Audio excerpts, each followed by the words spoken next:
man of action. Getting into the man of action. Pretty much, we're going to get into the reasons why I encourage you to listen. Man of action versus, well, of course, woman of action. But is this really about being somebody different? I think one thing that I've learned throughout this whole experience in life is that a lot of people put down the old sedation of tradition, traditionally how a family was, but then they really want it too. I always think about that. The idea of man of action, woman of action, this kind of stuff. It's been created, manipulated by the people in charge. Not by you individually. And that's why a lot of people individually get pissed off at all men or at all women for being that way. And it's like, well, it's not all individually.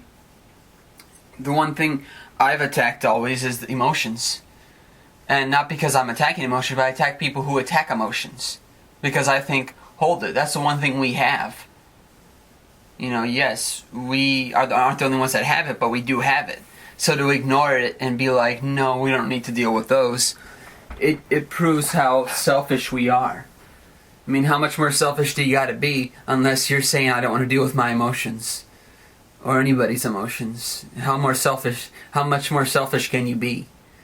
It's not even about being selfish or not. It's about the fact that they're yours. To dignify a reason that you wouldn't want to deal with emotions, that already shows why, how you don't want to be responsible for anything.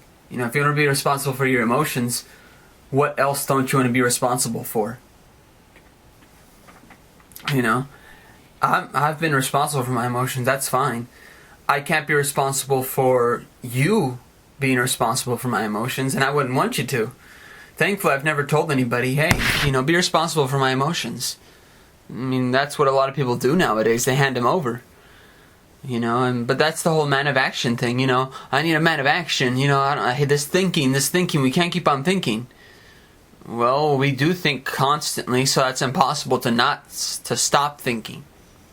When I think about man of action versus woman of action, I think of the fact that inside all of it, you're not creating a better person of the other side. You're basically saying, oh, if you're not going to be this way, guy, then, I'm not going to go with that type of guy, or something like that. Or where somebody even says, I've gone with too many wrong guys, I can't do it anymore. Even if now you've had the opportunity. I think a lot of people, they like experience, but if they get the wrong experiences, then they don't like experience at all. And they don't want to experience anymore. And I think that's the whole man of action versus woman of action thing. Is that even if I am a man of action, it doesn't mean I'm going to have success. But I'm not a person who says, oh, I'm going to give up now because I had so many failures here. No, I don't give up. But that doesn't necessarily mean I'm thinking about every single step ahead. Because I think that's the one problem, is that what people assume that a man of action or versus a woman of action, there's the idea of you have to present yourself all the time and you have to be ready for anything. But the thing is, so do you. It's not only me. If what you're expressing, or if how you accept other people's intrusions in your life, or effects in your life, if you accept certain things from other people, let's say I was with a girl right now, we were going out and everything, and she accepts another guy's flirtation, not so much on her own point. Okay, let's say it's a different story. With me, I don't think I've ever flirted because, one, it's never worked. So if I have flirted, it's never worked. And two, if I initiated a flirt, I don't think I ever did. I don't think I ever initiated a flirt. So if let's say somebody can feel that I have feelings for them, or kind of read it on my face or something, that's fine. If you can read it on my face, I obviously can't hide it. That's a good thing. It's a good thing that you can hide emotions. But at the same time, if let's say someone else doesn't have feelings for me, but let's say this relationship thing, okay? I'm with somebody, she starts getting hit on from another guy, but she lets it happen. What's the difference? The difference is, that's what, what is a man of action? What is a woman of action? Well, let's define it. In what somebody would tell me, oh, you have to fight for me, you have to fight for me. A lot of people say that. Like, well, wait a minute. So I have to start wars?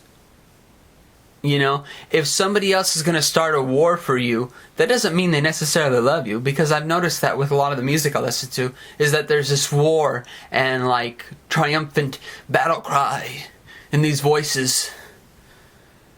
But that doesn't necessarily mean that a person loves you. Heck, that doesn't even mean that person even knows what love is. And I think that's the problem. A lot of people think, just take away of action in either of them, with man versus woman. What is the tenderness? What is love if what you anticipate to happen has to be based on someone fighting for you? What is the relationship going to be like? Well, we're going to have some hurdles at first, but that's any relationship. I think a lot of people will sacrifice true happiness for a war. And I think that's what the man of action thing and versus woman of action is about. Right now, look at Prop 8 right now. Look at everything that's happening with gay marriage and everything, supposedly. A lot of people need approval from everybody. And it's not even approval, like even if you don't need approval from somebody, the fact that you don't get approval hurts you worse than actually the emotions in you are not as strong as somebody disapproving of you. And I think that's stupid. I think honestly that's a man of action and a woman of action. Is someone who can tolerate disapproval and still make the emotions they have for that person strong. Stronger than that disapproval. But if you can't do that, if you can't tolerate that and you have to disguise it, or to be honest, if you accept the disapproval, that means that's how you really feel. In all honesty, that's what a man of action and a woman of action is. A real man of action keeps his emotions intact, no matter who disapproves. A woman of action does the same. Emotions intact. Because that's the whole point of being a person of action at all. It's not about, fighting, beating down the people that don't agree with you. Although that's what we've been brought up to be. If you agree with the two-party system, which I don't agree with. But that's because, to me, it's just insertion points. All you do is attack with words. You don't really attack with anything else. You don't attack with instincts or love or feelings or anything like that. Which, to me, if you literally did, you could fight off anybody. If you truly are with those feelings. What decides anybody else's choice is their choice. If they want to go with feelings, they can go with them. If they don't, then they won't. If they feel like, well, I can't feel security. I can't have my assurances because this guy or this girl loves me. I can't have my assurances. Well, then that's not the right person for you. Because if you honestly do understand that love and have those kind of feelings for that person, then that love from them and those emotions from that person would be strong enough for you. And it wouldn't make you decide utterly differently. It wouldn't make you feel like I need to get away from this. It wouldn't make you decide from somebody else's disapproval. Whether it's a family member of yours, a family member of mine, a friend of yours, anything. Any ulterior motive from somebody else would not reinforce your decision. And I think a lot of people do that. And that's why they use the man of action, woman of action thing versus woman of action. Because they want people to change for somebody else's disapproval. But that's the thing about somebody else's disapproval. Most likely, it's always going to be there. And it's not even about fighting for their approval. At that point, will you fight for our emotions? Or will you not? And it's not even about the disapproval they're giving. Because what counts first is you have to be able to fight that disapproval. By yourself. That's where it has to start. It can't start with me fighting them. You have to be strong enough to deal with this and see my love. And see your own love. If you can't do that, then this relationship won't last. That's the real man of action, woman of action. The ones that want to deal with that. The unsure terrain around us never sets fire to our own. That's a real man of action and woman of action. No disguises, no nothing left. So, get lost, get lost. I always hear this, get lost, you know. It means to push someone away or to get lost in something. Both want the ways to escape or push away. You know, get lost, like, you know, get out of here. And I think a lot of people do that just to, you know, so they don't have to deal with something, you know. So they don't have to deal with something directly. Is to say, like, get lost, Marcello. Or get lost, you know, whatever. Get lost, Pink Cloud Radio. I don't want to deal with you. Well, you don't have to, you know. I mean, it's not, I think a lot of people establish things based on, there's no question being asked. I'm just being myself here. And I think in a lot of ways that's the kind of person that I am. I have my own views. And if you want to hear about them, you'll give the time to listen. And you'll hear my personal point of view and not just think, oh, well, I heard this on the news about what you think about 9/11 and stuff. No, you would have to listen to me first. If you want to listen to what Steve Edwards or somebody else has said in the news, television, on programming, then listen to them. You don't need to tell me about them because I already know how they feel about me. If they personally do. Maybe they're just doing it for the show. I don't know how they personally feel. They only bring up so much of their personalities. But to say right there, get lost, oh, that's your needs to escape. That's your need to escape it. Because dealing with something directly, that's a problem right there. But to be honest, you have to. That's what I mean by imagination and reality smashed together. You know, that's why a lot of people use these terms, get lost. You know, I want to get lost. You know, all this is just, you know, picking one over another and saying that one is better than the other. But it doesn't make you escape the other. You know, my mom likes a lot of Disney movies and a lot of, like, you know, animated films. Not just Disney, thankfully. And I think that shows, it doesn't show anything bad. Because I grew up with the same things. But the one thing that I noticed is that don't bully. Don't bully others because of how you feel. You know, I think that's what this get lost is about. It's another point of not wanting to be yourself. Because what if you are a bully? You know, let's say, you know, think about after high school. People, all of a sudden, you know, no more talk about somebody being a bully. But people are bullies all their whole lives if they start that way. And a lot of people do. You know, so when I say, when I'm looking at get lost, I think about that too, is that a lot of people have that trigger mechanism to change into somebody else or to have a different action and to act a different way with somebody. So they say get lost because it's like, get out of here, you know, don't make me turn into something else, you know. And it's not even about like the Hulk stuff or something like that where somebody changes into this anger beast. But it's about somebody not wanting to face the kind of person they are. So they keep a hidden personality. They keep their hidden personality. But that's the one thing about it. The one thing is, it doesn't matter how much you hide a personality, you can destroy yourself by doing that. And I think a lot of people do that all the time. They just destroy themselves because they don't want to be themselves. So they destroy themselves. And I think, you know, that's what get lost means too, is that their own escape is to not be themselves. You know, and people say they want things the way they want them at their home. You know, wherever they live, they want things the way they want them. Well, those things you want the way you want them have already been done. You know, you live in a home, you own stuff, there you go, those are things. But they're not going to have people the way they want them. You know, if you want things the way they want them, yes, you could have those things. But you can't have people. Now, when I think about that, and I think about the dichotomy of slavery ending, it never ended. Never ended. The one thing that happened is more people now are institutionalized and slaves to their families,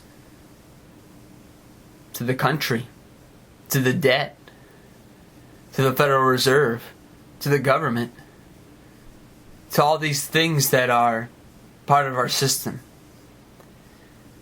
The mentality now is, the only difference now, there's no, we can't define discrimination now. So the people in charge made it easy for themselves. They don't have to worry about race. They don't have to worry about sexual genders. They're pulling out all the cards except that we're not treated and loved. There you go. So you pull out all the cards and say, here's your hope. Your hope is to have sexual infinity with the whole species of humans. Or your hope is to have no more race problems.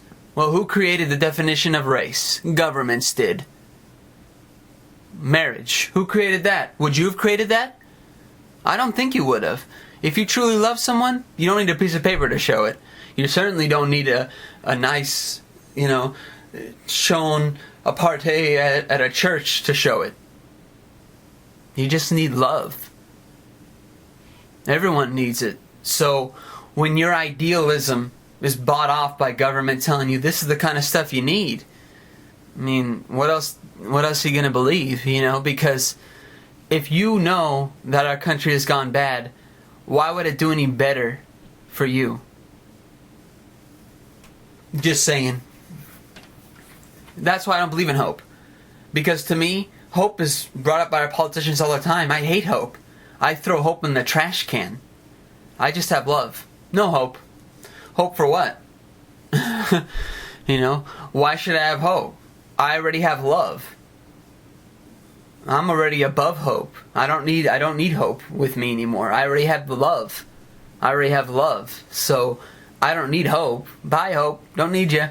I got something stronger right here. There you go. And so think about that with parents. People, they want things the way they want them. You're not a thing. If you're a thing, you probably shouldn't be with that parent. I would move out as soon as you can if your parents said to you, I want things the way they want them. Because that means they're not treating you like you're a human. They're not treating you like you're an individual. They're treating you like you're a thing. As I've said before with parents, man, a lot of parents grow up their kids and treat them like they're not even theirs. Like they're just somebody else on the street they just met. They don't even treat them like they're their own kids. They came out of you, and that's how you're going to treat them? It doesn't matter how bad the rest of the world is. You're going to make it worse by treating your own kid that way, just for him to be prepared for it. I'm not talking about, giving them, panake or some other things like that, like for doing something bad. That's different. They have to learn somehow. But if you treat them like a thing, if you say, I want things the way they want them, there's a point to run away. There's a point for a lot of kids who run away from their families because you're not a thing. You're a human life that came out of that woman's womb. Right there, the mom's womb. How can you be just a thing? So, remarking to people who remark is wrong. I was taught to remark not in the inevitable meaning. I will talk about things to say directly without downplay. If someone says, don't remark to me in my house, well, that means you can't either because you got things the way you want, not people. And I think that's one thing I've learned is that a lot of people are very critical of that. Like say, I don't want you to give any remark to anything. Then I'd have no reason to be here. Because to me, you have things the way you want them. But you can't have me the way you want me. I'm sorry, I totally disagree and disengage with that. Because to me, when a person says anybody, when they say, I don't want to hear your remarks, then I'll go away. No thanks. To me, I've gotten rid of certain friends who've done that. But it's mostly because they don't have good arguments. And they don't continue the argument. They stop at a point when I make a statement and they don't answer that question. I'm like, okay, well then I don't need to talk to you anymore. You made a shallow statement without looking at the evidence. That's what I think of a lot of things. Is that because a lot of people discredit things with greed. But they don't discredit the government with greed. That's the one thing about it. I'm discrediting the whole government. In the whole world. With greed. Because there's nothing above greed that can make the world better. You prove to me that there is, and then maybe I'll listen. But mostly charities are taking 80% and giving 20%. So, how can that help people? give it up, you know? A fight that's worth fighting for. That's why it's so easy for people to give up, because they fight for things that aren't worth fighting for. That's why people have this shallowness and apathy, because they don't fight for something that they care about. You could have patriotism up the hilt for something, but it doesn't mean anything if you don't care. And I think that proves that our country's messed up, is that so many people are apathetic and misanthropic here. You could kind of count the numbers of how many people that are and figure out that they're not fighting for something that they really care about. They're lying to themselves every day, every night. And that's what makes it so easy to see it, is that how the people are is the proof of how much they're controlled. And they accept the control. Hey, that's their own nightmare they're living in, because they don't want to accept that something else can be done. Yes, lives are going to end, but they're going to end either way. They're not just going to end because we fight for it. They're going to end because we don't fight for it. So it's pretty easy. But it all goes back to assurances and security. If you have so much assurance and security in what protects you, then, I mean, you can't protect yourself. That's it. People want and like things as the cow goes moo. So make things easy, like trusting all institutions and people in power. The government gives trust as they are put in. Oh wait, goes. I think it's. Hold on 1 second. And I think that's really what it's about. It's as easy as the cow goes moo, you know, is that, well, I'll just trust the government, you know. And it becomes almost like that play line, you know. Even if you found out the truth about a lot of things in history, oh, that's not going to affect me now. Well, that's the thing about it. If they're going to rewrite that history, they're going to rewrite your history too. I mean, you're nothing. You're a spot, not even a map. And I think that's what really is the horrendous thing. People say, "Oh, well, that only happened back then. They wouldn't do that to us." Let me see what's going to happen 200 years from now. Well, I won't even say that far. 50 years. That's all you need to see what kind of pleasure we have. My invoices came in, and it's not about our true freedoms, because our struggle is freedom. But the thing is, that's the thing about struggle, is that in struggle, you can turn a tide on what you really want and just accept the struggle. And I think that's what a lot of people have learned. Accept the struggle. And I think that's a wrong mentality, because it creates the apathy and misanthropy. Like, I hate humanity for doing this. Well, you're doing it too. You hate humanity for doing this? Then change. If you really hate humanity for doing it, why are you doing it? If you are so apathetic to everything and you hate everybody else for it, or you don't like that you're apathetic, then don't feel that way. You have to be the one who changes, and there are other people who care too. But it's not going to come if you keep on letting everybody else be that caretaker to your whim in life. That you become, the only thing you've learned to do is exactly what everybody else has learned. Take in the society. Be the society. And that's what happens. Is that you just say the cow goes moo constantly. And you repeat that phrase again and again. Whenever something bad happens, let me just repeat this phrase right here. I mean, that's as religious as you get right there. All these people against religion, man, they're doing religion every day. The cow goes moo, the cow goes moo. I trust my government, I trust my government. All these people who say they're atheists, who don't believe in religion, they're doing it every day. Except they're praying to the wrong God. I'll definitely say that one. Yikes. And that's what you're doing. I grew up Catholic and got into a lot of different religions as well. I've read almost every religious book in the whole fucking planet, and still haven't been convinced that people are actually using any of them. They aren't. They're using what they can use. That's the problem. They don't say it in its context. They say it out of context to use it as their pleasure. Yes. In the crystal sky of hearts, if I act this way, girls turned off. Good, I only want one. You know, I'm a tap daddy at work. I'm always tapping dad at where I work. And I think that really shows, because one of my coworkers was telling me that, like, you know, if you're going to be tap daddy and always tapping that, you know, girls are going to get turned off by that kind of personality. And I said, good. You know, if I can't turn off girls, then clearly I won't be with just one. I'm glad I turn off girls. That's a good thing. That means that one girl will actually say, you know what, I really like this guy. I want to spend more time with him. I want to get to know him more. We should get to know each other more. And I say the same thing all the time. So it's like, we'll come together and we'll string together. And hopefully, it works out. Where it's, if it doesn't work out, it shouldn't be something that's downplayed. It should be something that was an experience, and a long experience, hopefully. A long-term relationship even. Even if it didn't last forever. That's fine too. But as long as we tried, that's what counts. We tried, not just I.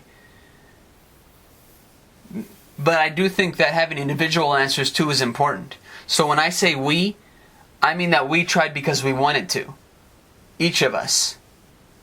And each of us answered for ourselves. Each of us asked questions and figured things out. In any direction.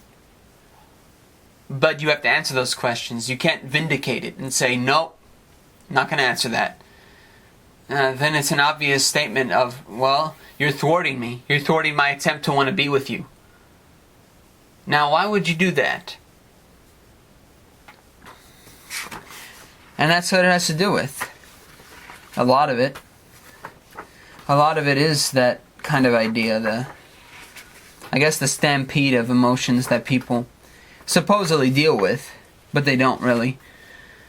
And I think that's what happens here, is that we come to a point where it's a whirlwind.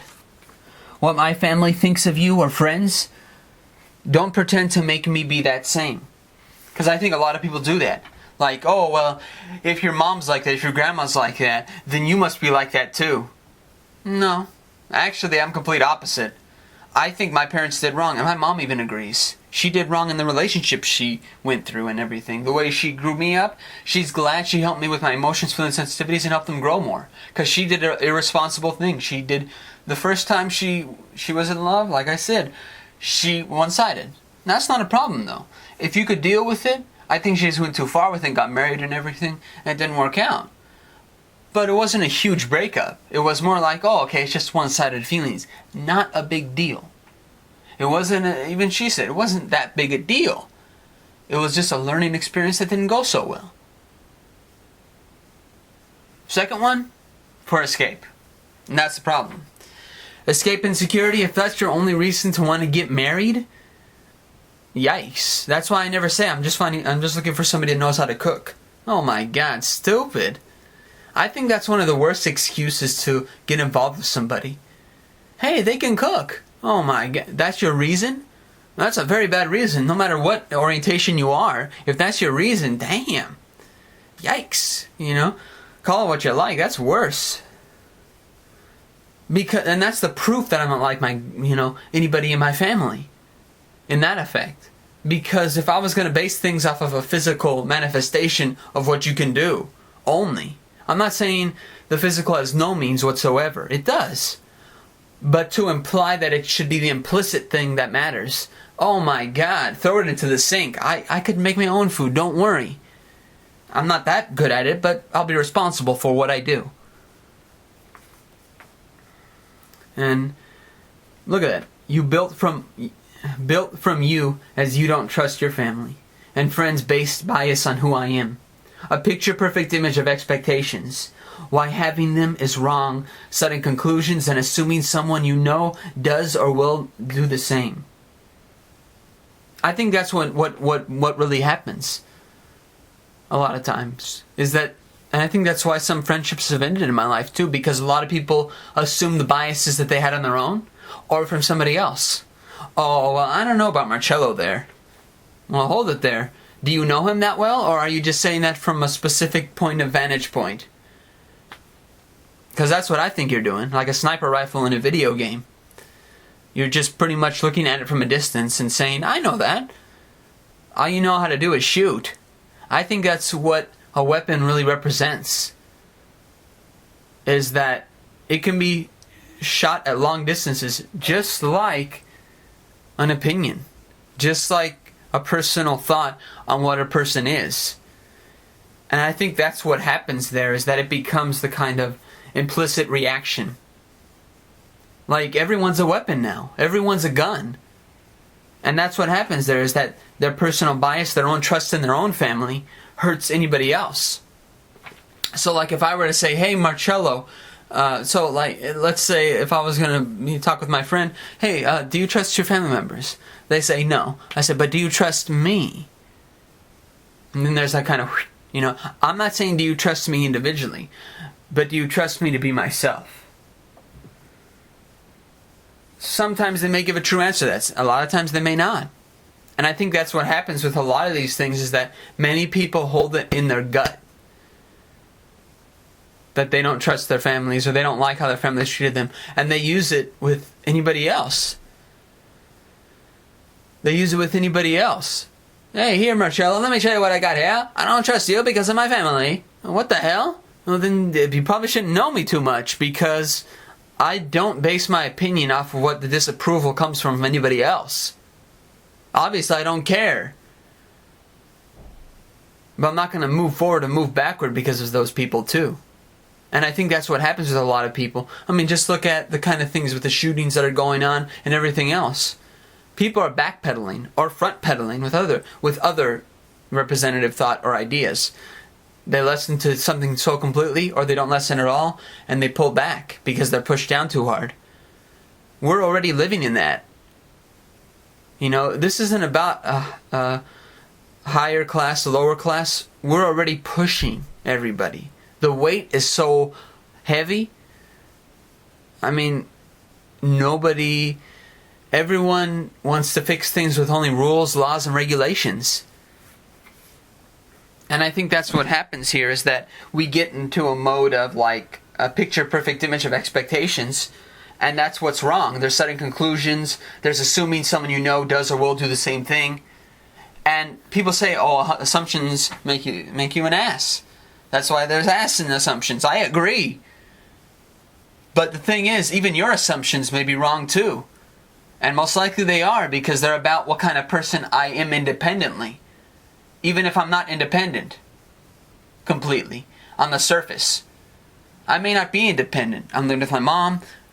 I'm doing my own thing. Oh, wonderful. Man, this guy is not independent at all.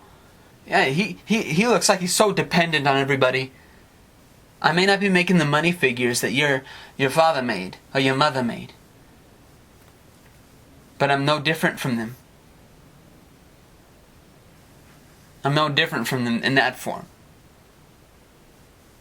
You ask yourself 20 years ago what you would have done if you were 20 years old at this point in your life, instead of being 40. Instead of being old and gray. What would you have done? Nothing different. There you go. So the copyright issues are seen more important than human rights individuals. Corporations, banks are longer believed to handle all capable. They're all capable. They have rights to their products defended. But since humans not around longer, it's not treated the same way. So copyright issues,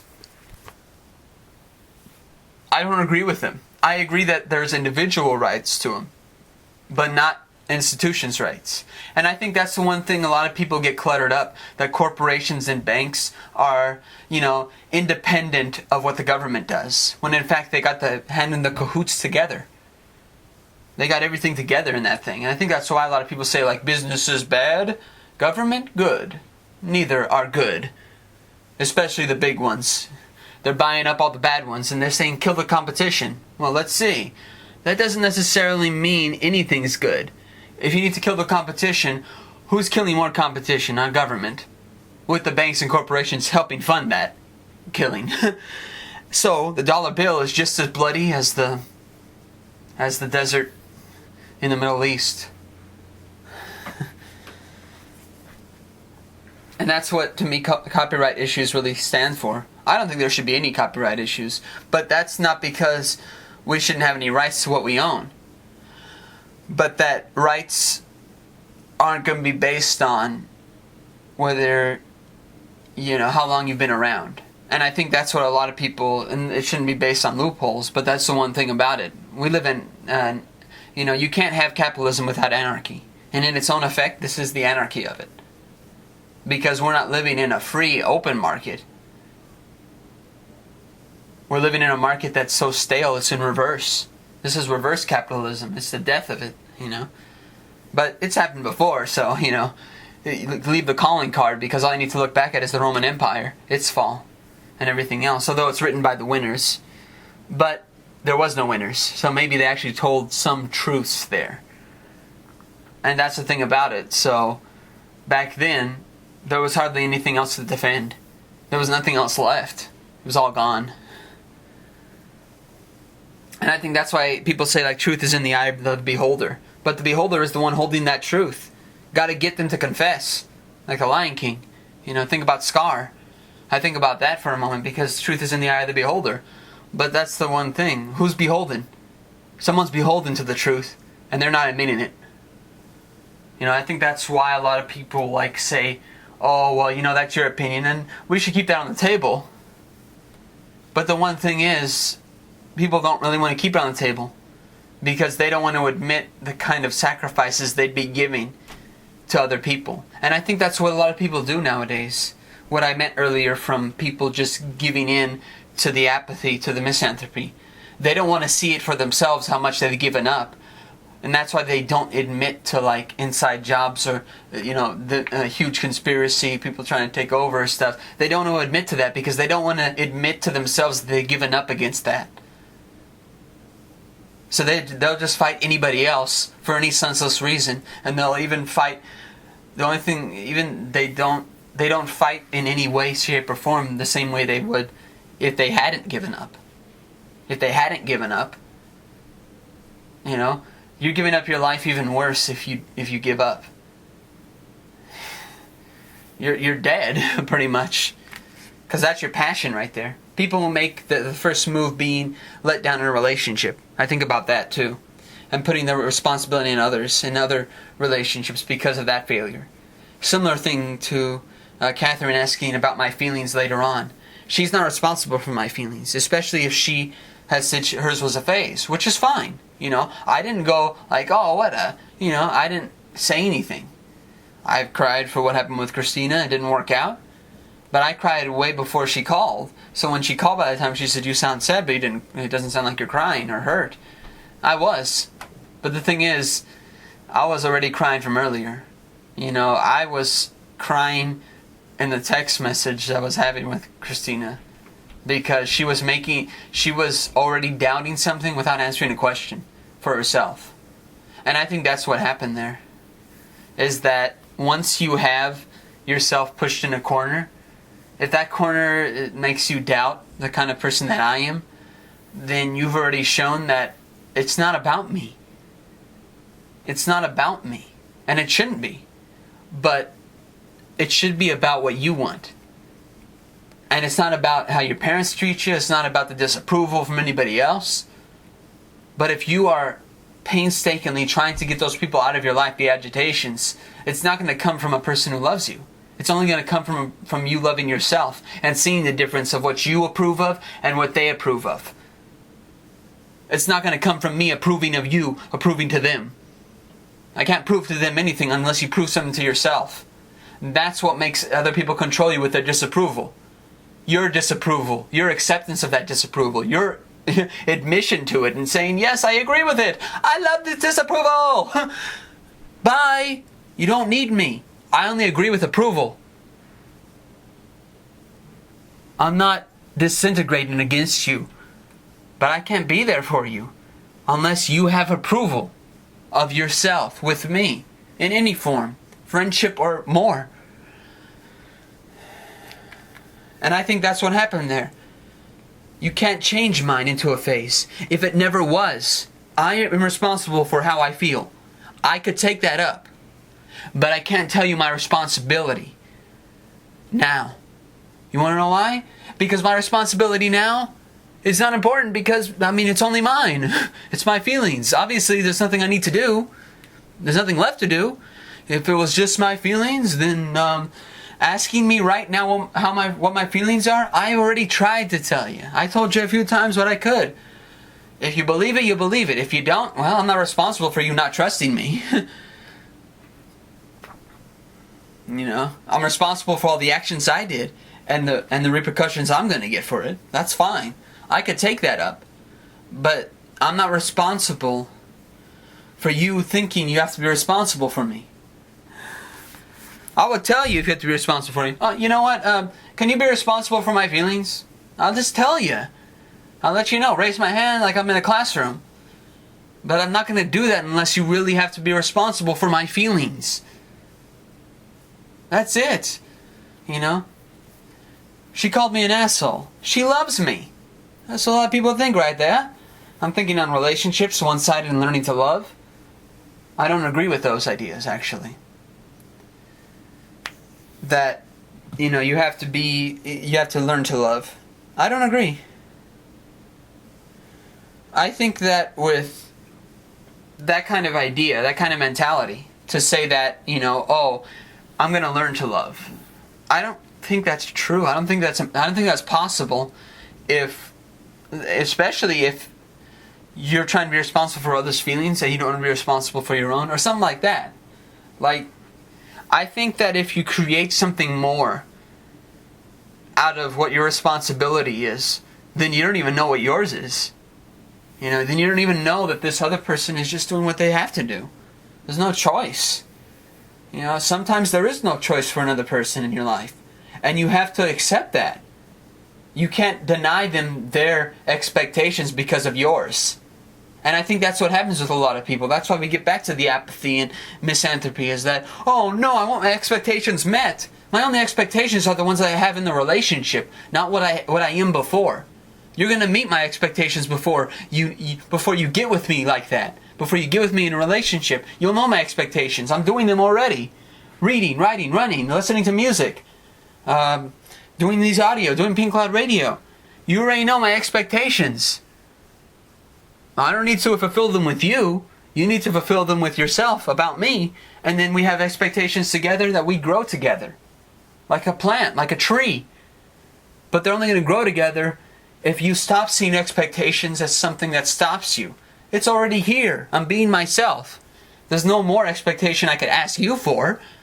The only expectations are the ones we grow together when we are together. And, that's why when I say somebody doesn't have to be responsible for my feelings, I mean that. You don't have to be responsible for my feelings. It means it, truly. I should not do that. Would you want someone to be responsible for your feelings? Can I ask you that? Or are you going to ignore that question? Oh, no, I'm not going to deal with that, Marcello. Of course not. You want to deal with somebody else's feelings, be responsible for them, but you don't want to deal with answering that question. Let's see. Don't you think I feel the same way? That I wouldn't want somebody to be responsible for my feelings. That's what happened here at the end. You were being responsible for my feelings. Same thing, Christina. You were being responsible for feelings that didn't make sense when I asked you personally. I'm not going to be responsible for your feelings. I'm going to ask you, how are you feeling? No answer. Oh, if you don't like it, then why don't you break up with me? Oh, great answer right there. I know exactly how you feel. Wonderful. And this is the wonderful ending to you. I'm sorry. I wanted to still be friends, but I don't think you could have. I just want to wish you guys all the best, because I know that a lot of things with this man of action versus woman of action thing, it's going to be a hard road now. We've accepted the kind of evolution we wanted here. The kind of civilization we cradle for. Assurance and security by others, and love only created by law. Not me, though. I'm out of that loop. Love is created on its own assurance and security between you and I. Together. Love.